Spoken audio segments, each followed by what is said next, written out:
A blessed evening to everyone.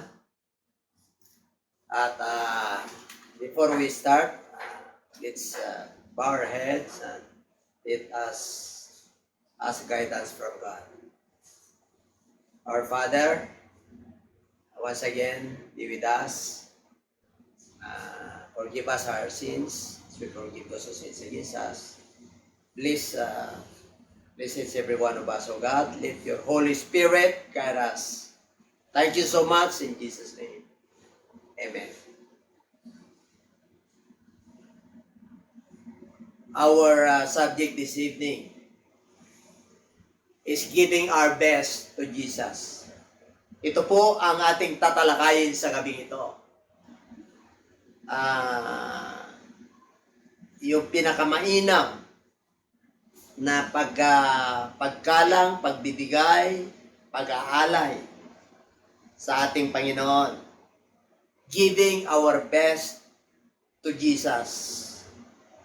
In the book of Romans chapter 12 verse 3, "For I say, through the grace given to me, to everyone who is among you, not to think of himself more highly than he ought to think, but to think soberly as God has dealt to each one a measure of faith." O ito po ang pinapamanhikan po ni Apostol Pablo sa mga taga-Romans, na sa pamagitan ng biyaya na binigay sa akin na ang bawat isa sa inyo ay huwag mag-isip sa kanyang sarili ng higit kaysa nararapat niyang isipin, kundi mag-isip ng may katinuan ayon sa sukat ng pananampalataya na ipinamahagi ng Diyos sa bawat isa. So pag tayo po ay biniyayaan ng Diyos ng pananampalataya, hindi natin pwede itong iambing sa iba, kundi ito po ay gagamitin po natin ayon sa sukat na binigay sa atin ng Lord. At ibigay po natin yung pinakamainam na ating, there are three T's na ibigay natin ng pinakamainam: our time, our talent, and our treasure. Kaya ayaw ng Lord na excess. Kaya dito po, papag-aralan po natin at tatalakayin po natin sa gabi ito yung tinatawag na acronym ng BEST. Okay. At dagdagan po tayo ng kalaman ng ating Panginoon muli sa gabi ito at patnubayan po tayo ng ating Panginoon. Be yourself. 2 Corinthians 10:12 to 14. Okay, for we dare not class ourselves or compare ourselves with those who commend themselves, but they measuring themselves by themselves and comparing themselves among themselves are not wise. So ayaw po ng Lord ng comparison sa 13. We, however, will not boast beyond measure, but within the limits of the sphere which God appointed us, a sphere which especially includes you. For we are not overextending over ourselves, as though our authority did not extend to you, for it was to you that we came with the gospel of Christ. Kaya dito po, nais ng Panginoon na hindi tayo magmamalaki, no?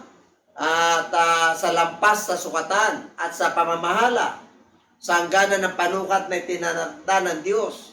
Ibig sabihin, huwag tayong umabuso sa mga binigay sa atin ng Diyos na pamamahala. Kaya sabi niya po dyan sa 13, subalit hindi kami magmamalaki sa lampas sa sukatan, hindi tayo pwede magmalaki. Sa 14, ang sabi ng Apostol Pablo, hindi kami lumampas sa aming hangganan nang kami dumating sa inyo. Kami ang unang dumating sa inyo dala ng Ebanghelyo ni Kristo. So, ibig sabihin nung sila pa naging mananampalataya at tinanggap nila ang Ebanghelyo ni Kristo, okay, ang sabi niya, hindi naman sila lumampas o nagmamalaki.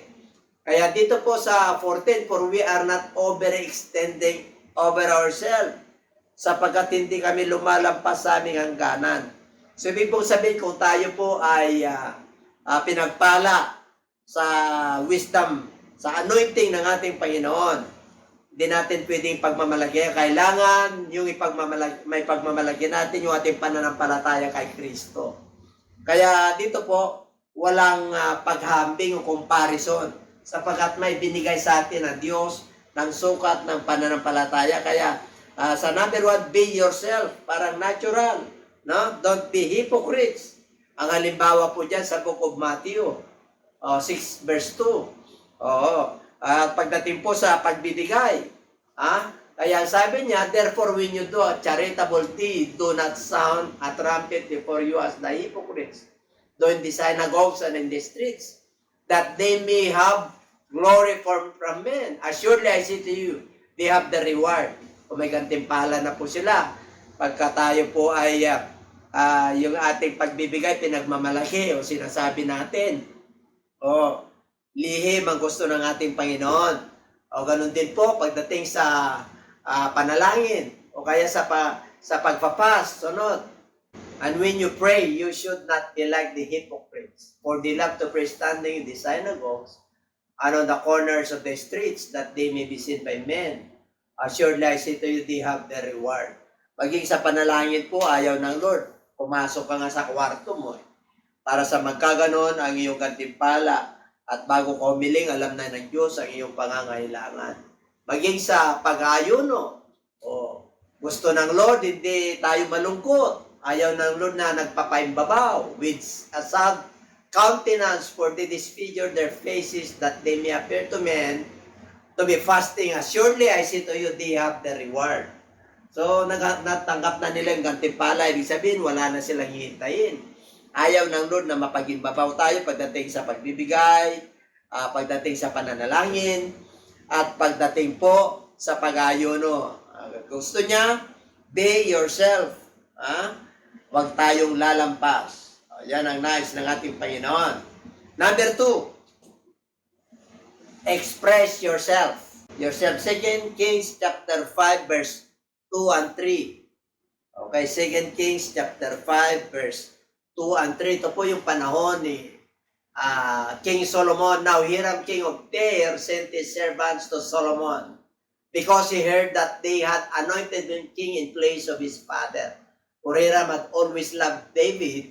Then Solomon sent to Hiram, saying, you know how my father David could not build a house for the name of the Lord his God, because of the wars which were fought against him on every side, until the Lord put his foes under the soles of his feet. So ito po yung naging hari na po si Solomon. Yung trono niya na po, itinransfer na po kay Solomon, at naging magkaibigan po to si Hiram, king of Tyre. Kaya dito po, in-express niya yung gusto niya. Sinabi niya yung gusto niya, yung pinagbilin sa kanya yung tatay niya, yung King David, na pagka itinayo niya yung templo, yung the best, kahoy, yung mga pato, at siya po, ipinamahala niya at kinontak niya yung kaibigan niyang hari, dahil sila po yung marunong pumutol ng mga kahoy dyan. Yun yung kanilang talent. Kaya hindi po nahiya si Solomon na lumapit sa kanya, kasi yun yung pinagbilin sa kanya nung kanyang tatay. Kaya hindi po kung Matthew chapter 7, gusto ng Lord, ask and it shall be given to you, seek and you will find, knock and it will be open to you. Magtiwala ka sa Diyos. Kung kailangan na sabihin mo yung tama, yung totoo, basta nakakabuti, nakakapagbigay luwalhati sa ating Panginoon, humingi ka sa Kanya, Lord. Hipuin mo yung Kanyang puso. Buksan mo ang Kanyang pangunawa, lawakan niya, itong hiningi ko na to. Pare, meron po tayong hinihingi. O kaya mahiningi tayong benta kung nasa sales ka. At express mo sa boss mo kung magkano yung ganan nyo, kikitain nyo. O yung kaya ka-partner mo, kailan transparent po kayo. Express yourself, huwag kayong magtaguan. walang reservation, lalo na pagka kayo ay magka-partner sa business. Nais ng Lord na transparent. Sa mga pagdating sa financial. Okay, kaya wag nating ipagmamalaki yan pag tayo po ay pinagpapala. Kailangan be yourself, express yourself. Yan ang nais ng ating Panginoon, be natural. Kaya best nga ang ating ang ating giving our best to Jesus Christ. Giving our time, not exist. Yung ating panahon, kahit naabala po tayo, meron po tayong panahon ng devotions, personal devotion, prayer po natin. Meron po tayong pagkikipag-ugnayan sa ating Panginoon, pagpuri at pagsamba. Hindi po yung excess, hindi nag-apura. Ganon din yung talent po natin. Binigay po tayo ng ating Panginoon ng kanya-kanyang kakayahan. Our talent, no? Kaya nga pagka binigyan ka ng 5 ay gamitin mo 'yan. Kaya sabi po ng Bible, much is given, much is required. Kaya pag binigyan ka ng Lord na marami, gagamitin mo 'yon para pagdating po sa sa time of accountability, ay hindi ka mahihiyang umanong sa ating Panginoon, umarap. Kasi yung iyong talent, ibinigay mo maging yung treasure. Gusto ni Lord yung best mo. Yung financial mo, yung best mo, yung partner mo ang ating Panginoon. Dahil lang mananampalataya, alam nyo na po yung sukat ng ating Diyos dyan. Okay? At ganoon din po, letter S, stands for support. Okay? The book of Exodus 17:8-13. Ito po yung noong panahon po ni Amalek. Nagipaglaban po si Joshua. Ito po si Moses po. Tingnan natin, now Amalek came and fought with Israel and repeated him. And Moses said to Joshua, choose us some men and go out, fight with Amalek. Tomorrow, I will stand on the top of the hill with the rod of God in my hand. 10. So Joshua did as Moses said to him and fought with Amalek, and Moses, Aaron, and Hur went out to the top of the hill. And so it was when Moses held up his hand that Israel prevailed, and when he let down his hand, Amalek prevailed. But Moses' hands became heavy. So they took a stone and put it under him, and he sat on it. And Aaron and Hur supported his hands, one on one side and the other on the other side. And his hands were steady until going down of the sun. So Joshua defeated Amalek and his people with the edge of the sword. Kaya nagkaroon po ng labanan po ito. Kaya humingi ng suporta si Moses habang nasa burol po siya. At naipaglaban si Joshua, sila Joshua sa baba. At humingi po siya ng suporta dahil maghapon po at ginabi po sila sa pagkikipaglaban. Kaya nangalay po si Moses. Nangalay po, kaya sa kanan, sa kabila, naglagay sila ng bato.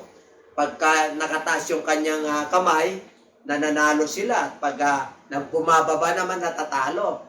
Kaya ginawa nila hanggang magdilim, talagang nakataas po. Sino sumuporta kay Moses? Si Aaron at saka si Hur. Kaya sila po ay nagtagumpay. Ganun din po, kailangan ng suporta po natin. Suporta natin sa gawain ng Diyos. So yung panahon po natin, maglaan po tayo ng panahon natin sa ministry. Hindi excess, yung the best po. Maging yung financial po. Para may pagkain sa templo.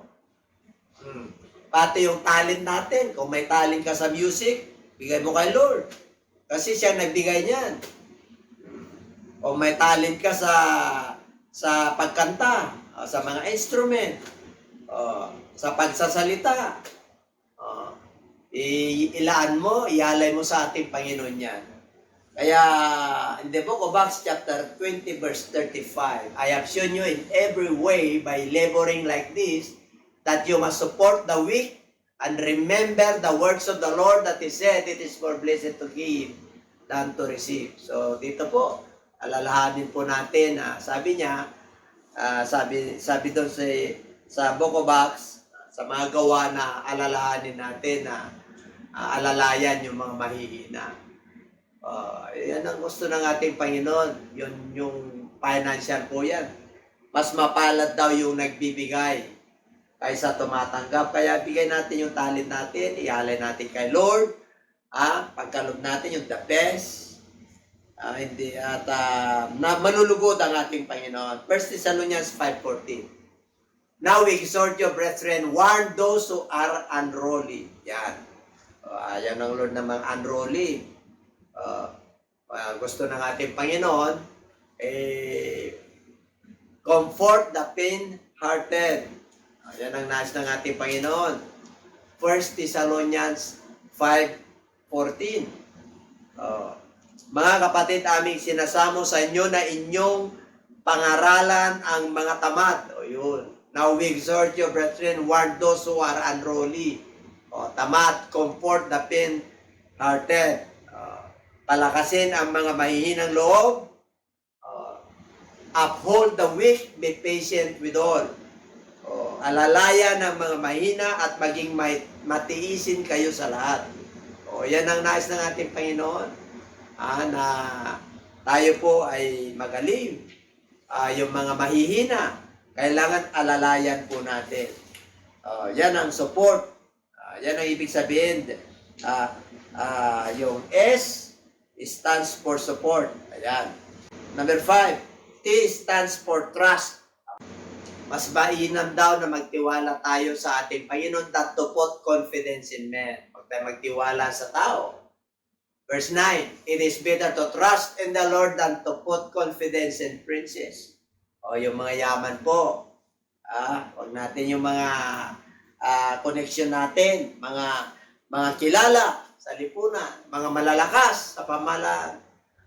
Mas lalo daw tayo, mas maiging magtiwala tayo sa ating Panginoon kaysa ating mga connection.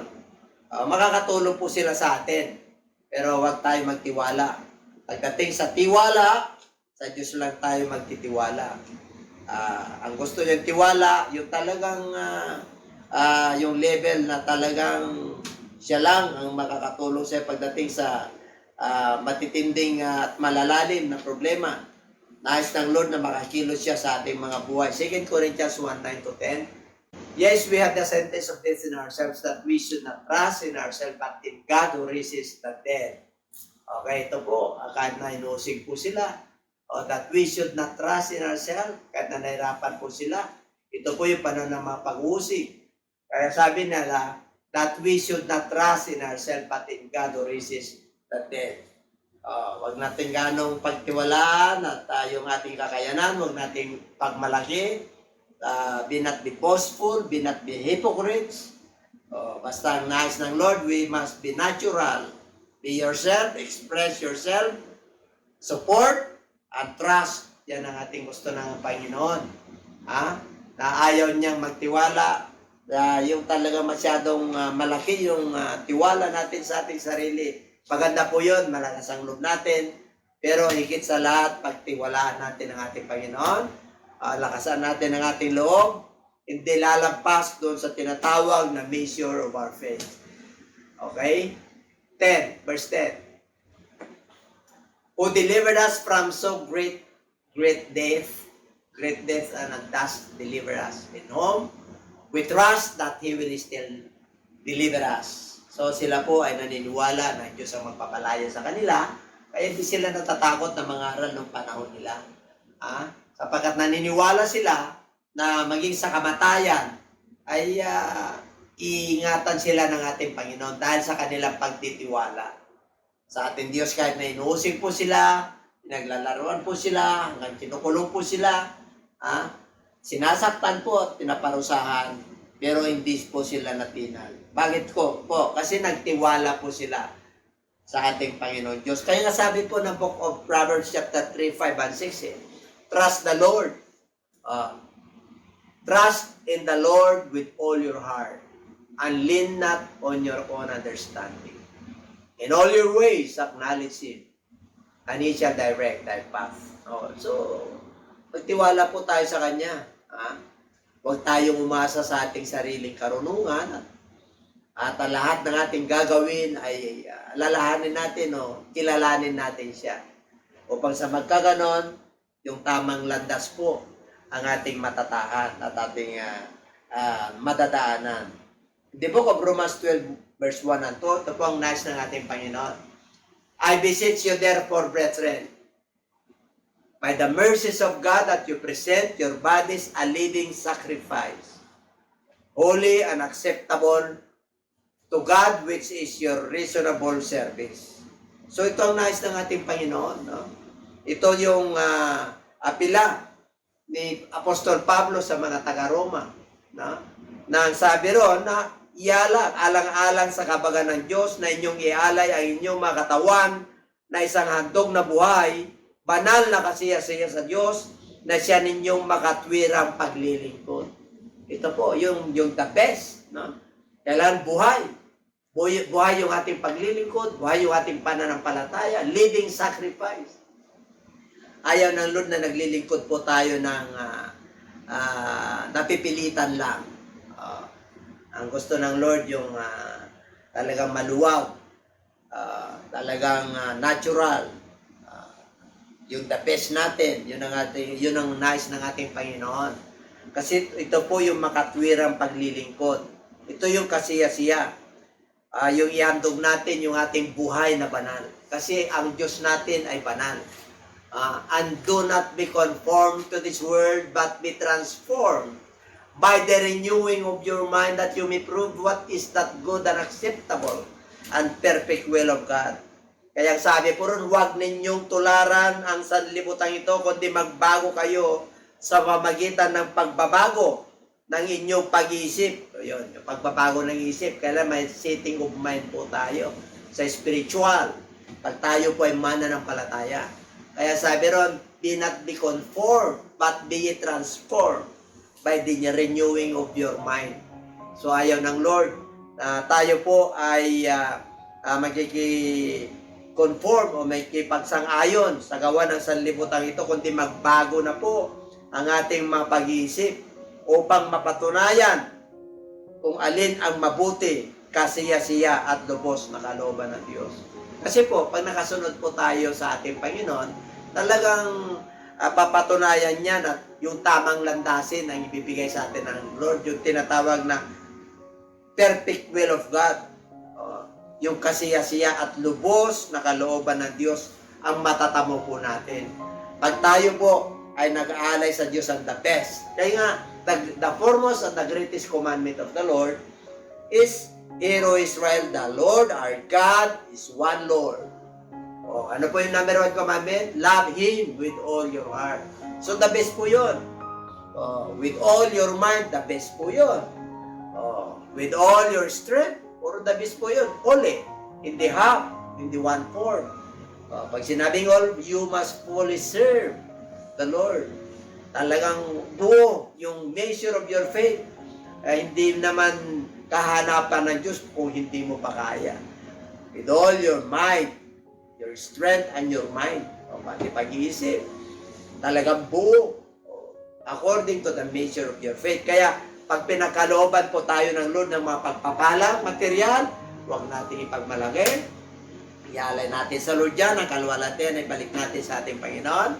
Our time, our talent, our treasures, we must offer them and dedicate them to the Lord.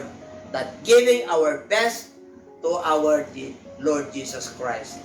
Yan ang pinakamagandang regalo po natin. At yan ang pinakamagandang ialay natin sa Lord. Dahil po dakila ang ginawa niya sa atin. Siya po ay bumaba. Pinatawad niya po tayo.